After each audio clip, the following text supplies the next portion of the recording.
سب سے پہلے آپ کو بتائیں گے گرمی بڑھتے ہی لیسکو کا سسٹم جواب دینے لگا۔ اوور لوڈنگ اور ٹرانسفارمر خراب ہونے کی شکایات، شہریوں کو وقفے سے لوڈ شیڈنگ کے جھٹکے۔ بوٹا پارک شاہدرہ سبزازار میں بجلی کی طویل بندش، پینے کا پانی نایاب ہو گیا۔ ہربنسپورہ میں کم وولٹیج کی شکایات، قیمتی اشیاء خراب ہونے لگیں۔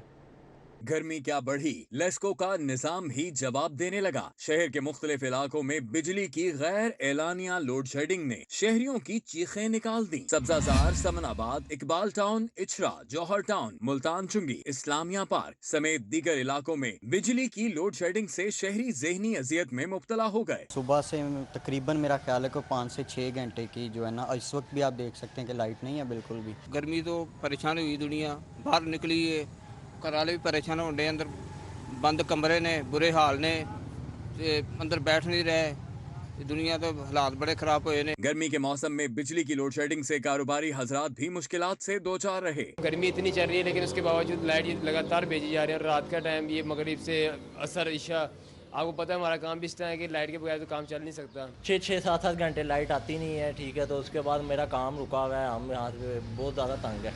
لوڈ شیڈنگ سے مختلف علاقوں میں پانی کی سپلائی بھی متاثر رہی۔ لوڈ شیڈنگ سے پریشان شہری گھروں سے باہر گلیوں میں وقت گزارتے رہے۔ بڑھتی ہوئی گرمی میں انتظامیہ بجلی کی بحالی میں بالکل ناکام دکھائی دی۔ کیمرہ مین شعیب صفدر کے ہمراہ حافظ دلاور، سٹی 42۔ روپے کی لگاتار دھلائی، ڈالر کی مسلسل چڑھائی، انٹر بینک میں ڈالر ~2 مہنگا، 191 روپے 77 پیسے کی تاریخی بلندی پر پہنچ گیا۔ سونے کے دام بھی قابو سے باہر ہو گئے۔ اسٹیٹ بینک کی جانب سے جاری نئی قدر کے مطابق ڈالر ملکی تاریخ میں پہلی بار 191 روپے 77 پیسے کی بلند ترین سطح پر بند ہوا۔ گزشتہ روز ڈالر انٹر بینک میں 190 روپے 2 پیسے پر بند ہوا تھا۔ معاشی ماہرین کے مطابق مئی میں اب تک امریکی ڈالر 6 روپے 8 پیسے مہنگا ہو چکا ہے۔ اوپن مارکیٹ میں ڈالر 192 روپے 50 پیسے مہنگا ہو کر 194 روپے کی بلند ترین سطح پر پہنچ گیا۔ مسلسل بڑھتا درآمدی بل روپے پر شدید دباؤ ڈال رہا ہے۔ بیرونی قرض کی ادائیگی پر زر مبادلہ کے ذخائر میں کمی کے بھی اثرات دیکھے جا رہے ہیں۔ سونے کی قیمت میں بھی نیا ریکارڈ بنا ڈالا۔ سونے کی فی تولہ قیمت میں 1400 روپے اضافہ۔ 24 قیرات فی تولہ سونا 1,37,000 روپے کی بلند ترین سطح پر پہنچ گیا۔ 22 قیرات فی تولہ سونا 1,25,583 روپے کا ہو گیا۔ 21 قیرات فی تولہ سونے کے نرخ 1,19,875 روپے ہو گئے۔ میٹرک کے امتحانات میں بدترین انتظامی غفلت سامنے آ گئی۔ میٹرک کا ریاضی کا 14 مئی کو ہونے والا پرچہ گزشتہ روز ایک امتحانی سینٹر میں انگریزی کے پرچے کی جگہ بانٹ دیا گیا۔ غلطی سامنے آنے کے بعد انتظامیہ کی دوڑیں لگ گئیں۔ لاہور بورڈ کے زیر اہتمام میٹرک کے امتحانات میں انتظامی غفلت کے باعث انگلش کی بجائے میتھ کا پرچہ تقسیم کرنے کا واقعہ سامنے آیا ہے۔ سینئر سپرنٹینڈنٹ سمیت بینک سے پرچہ لانے والے عملے کی غفلت کی وجہ سے سنگین غلطی سرزد ہوئی۔ لاہور کے تمام سینٹرز سے سوالیہ پرچے منگوا لیے گئے، تاہم مختلف اضلاع میں قائم دانش اسکولوں کے سینٹرز سے ابھی تک سوالیہ پرچے نہیں منگوائے جا سکے۔ بورڈ کی نااہلی کی وجہ سے امتحانات پر سوالات اٹھ رہے ہیں۔ محکمہ ہائر ایجوکیشن کا کہنا ہے کہ معاملہ نوٹس میں ہے۔ لاہور تعلیمی بورڈ کے چیئرمین سے رپورٹ طلب کی گئی ہے۔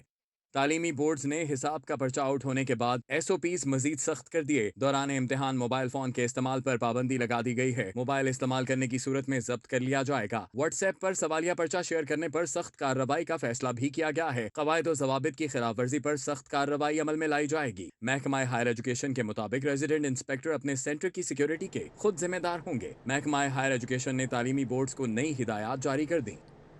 پیک کے تحت پرائمری اور مڈل امتحانات 40% پیپر آؤٹ آف کورس آنے پر طلباء پریشان۔ پیپر آؤٹ آف کورس آنے پر 68% بچوں کے F گریڈ آنے کے خدشات پیدا ہو گئے۔ پیک کے تحت پرائمری اور مڈل امتحانات کا سلسلہ جاری ہے۔ پہلی سے 8ویں جماعت تک امتحان میں 40% پیپر آؤٹ آف کورس آنے پر طلباء پریشان ہیں۔ پیپر آؤٹ آف کورس آنے پر 68% بچوں کے F گریڈ آنے کا خدشہ پیدا ہو گیا۔ پیک حکام کا کہنا ہے کہ بچوں کی قابلیت کا جائزہ لینے کے لیے سوالیہ پیپرز بنائے گئے ہیں۔ بچوں کے اسسمنٹ کے لیے دنیا بھر میں یہی پیٹرن استعمال ہوتا ہے۔ امتحان میں کسی بھی طالب علم کو فیل نہیں کیا جائے گا۔ دوسری جانب طلباء نے پیک حکام سے سوالیہ پیپر کتاب میں سے بنانے کا مطالبہ کیا ہے۔ ہم جب ادھر آ کے پیپر کرتے ہیں تو یہ کچھ اور شارٹ کوشچن لکھے ہوتے ہیں، کچھ اور MCQs لکھے ہوتے ہیں، تو اس لیے ہماری پیپر کرنے میں بہت مشکل ہوتی ہے۔ اس کی وجہ سے کیا پتہ ہمارے مارکس بھی بہت زیادہ کم آئیں۔ پیپر جو ہے آؤٹ آف سلیبس آ رہا ہے، بچوں کو بہت مشکل ہوتی ہے پیپر سولو کرنے میں، اور ان کو چاہیے کہ سلیبس کرنا چاہیے مکمل، اور شاید ہمارے نمبر بھی کم آئے۔ 16 ارب روپے کی منی لانڈرنگ کا کیس، شہباز شریف اور حمزہ شہباز پر 14 مئی کو فرد جرم عائد کرنے کا فیصلہ۔ شہباز شریف اور حمزہ شہباز کو ہر صورت پیش ہونے کا حکم۔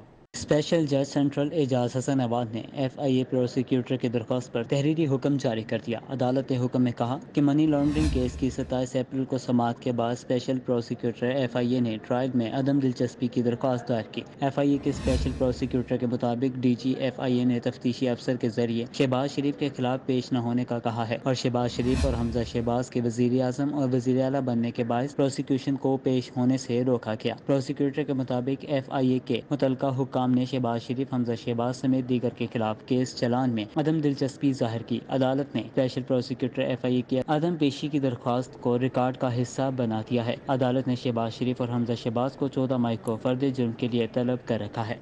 لاہور ہائی کورٹ کے جسٹس صداقت علی خان پر مشتمل 5 رکنی بینچ نے نئے وزیر اعلیٰ حمزہ شہباز کے حلف کے خلاف انٹرا کورٹ اپیل پر سماعت 17 مئی تک ملتوی کر دی۔ ہائی کورٹ کے justice Sadaqat Ali Khan, justice Shahid Jamil, justice Shahzam, justice Shahram, justice Sajid Mahmood Sethi اور جسٹس طارق سلیم پر مشتمل 5 رکنی بینچ نے حمزہ شہباز کے حلف لینے کے خلاف انٹرا کورٹ اپیل کی سماعت کی۔ عدالت نے PTI کے وکیل اظہر صدیق کو انٹرا کورٹ اپیل کے پیراگراف میں خامیوں کی نشاندہی کرتے ہوئے آئندہ تاریخ تک ٹھیک کرنے کی ہدایت کر دی۔ جسٹس صداقت علی خان نے PTI کے وکیل اظہر صدیق کو مخاطب کرتے ہوئے کہا، آپ ایک طرف اس کیس میں پیش ہو رہے ہیں، دوسری طرف عدالتوں کو برا بھلا کہہ رہے ہیں۔ اب بہت ہو گیا، صرف کیس کی بات کریں، کسی جج پر کیچڑ نہ اچھالیں۔ آئندہ اگر ایسا ہوا تو پہلے وکیل کا لائسنس معطل کریں گے، پھر آگے کارروائی کریں گے۔ وزیر اعلیٰ پنجاب کی زیر صدارت انسداد ڈینگی کے حوالے سے اجلاس۔ حمزہ شہباز کی ڈینگی ٹیسٹ کی 90 روپے فیس پر عمل درآمد کرانے کی ہدایت۔ اورنج لائن میٹرو ٹرین میں مسافروں کی تعداد بڑھانے کے لیے اقدامات کرنے کا حکم دے دیا۔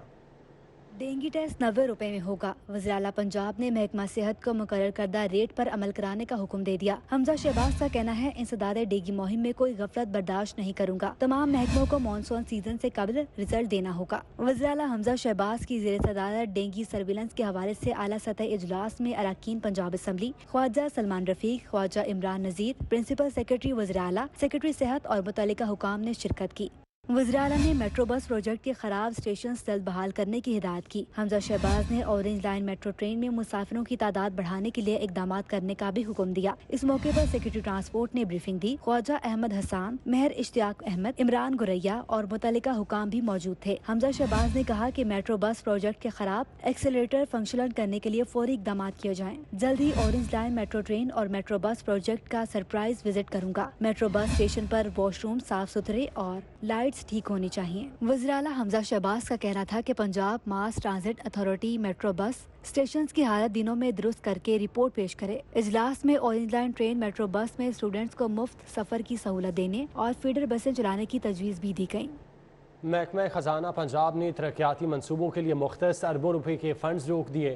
لاہور میں ترقیاتی منصوبوں کے لیے 7 ارب روپے کا بجٹ تاحال جاری نہ ہو سکا۔ PND بورڈ نے محکمہ خزانہ کو فنڈز جاری کرنے کی اپیل کر دی۔ پنجاب میں نئی حکومت کے آنے کے باوجود ترقیاتی منصوبوں کے لیے فنڈز کا استعمال مزید سست روی کا شکار ہے۔ گزشتہ کئی روز سے ترقیاتی بجٹ میں نئے منصوبوں کے لیے فنڈز کا اجرا بھی روک دیا گیا ہے۔ شعبہ صحت، روڈ سیکٹر، ہاؤسنگ اور واٹر سپلائی کی سکیمز پر بیشتر فنڈز جاری نہیں ہو سکے۔ صوبائی اداروں کی جانب سے ڈیمانڈ بھی کی گئی مگر فنڈ ریلیز نہیں کیا گیا۔ ذرائع کا کہنا ہے کہ PND بورڈ نے بھی محکمہ خزانہ کو فنڈ کے اجرا کے لیے ایڈوائز جاری کی تھی۔ Chairman PND board Abdullah Khan سنبل کہتے ہیں کہ انہوں نے محکمہ خزانہ پنجاب سے فنڈ کے اجرا کی استدعا کر رکھی ہے تاکہ عوامی فلاح کے منصوبوں پر کام مکمل کیا جا سکے۔ PTI حکومت کا ایک اور کارنامہ سامنے آ گیا۔ مطلوبہ مقدار میں خریداری نہ ہونے سے پرائمری ہیلتھ میں ادویات کی کمی کے بحران کا خدشہ۔ 4 ارب کی ضرورت مگر صرف 2.25 ارب روپے کی ادویات خریدی گئیں۔ مہنگی ہونے کی وجہ سے ادویات کی مقدار بھی کم خریدی جا سکے۔ PTI حکومت کی بدترین گورننس کا ایک اور اقدام سامنے آیا ہے۔ محکمہ پرائمری ہیلتھ کو ادویات خریداری کے لیے رواں مالی سال کے دوران 4 ارب روپے فراہم کیے گئے۔ ان میں سے 2.25 ارب روپے گزشتہ مالی سال کے بقایا جات کی ادائیگی پر خرچ کر دیے گئے اور صرف 2.25 ارب روپے کی ادویات خریدی جا سکیں۔ ادویات کی قیمتیں بڑھنے کی وجہ سے مقدار میں بھی بہت کم خریدی گئیں، جس سے ادویات کی شدید قلت کے بحران کا سامنا کرنے کا خدشہ ہے۔ ذرائع کے مطابق محکمہ پرائمری ہیلتھ نے ادویات خریداری کی مد میں بقایا جات ادا کرنے کے لیے PTI حکومت سے مزید فنڈز فراہم کرنے کی استدعا کی تھی، لیکن اس پر کوئی توجہ نہیں دی گئی۔ اب ادویات کی مطلوبہ مقدار نہ خریدے جانے سے آنے والے دنوں میں محکمہ پرائمری ہیلتھ کے زیر انتظام اسپتالوں اور طبی مراکز پر ادویات کی کمی کا بحران پیدا ہونے کا سنگین خدشہ ہے۔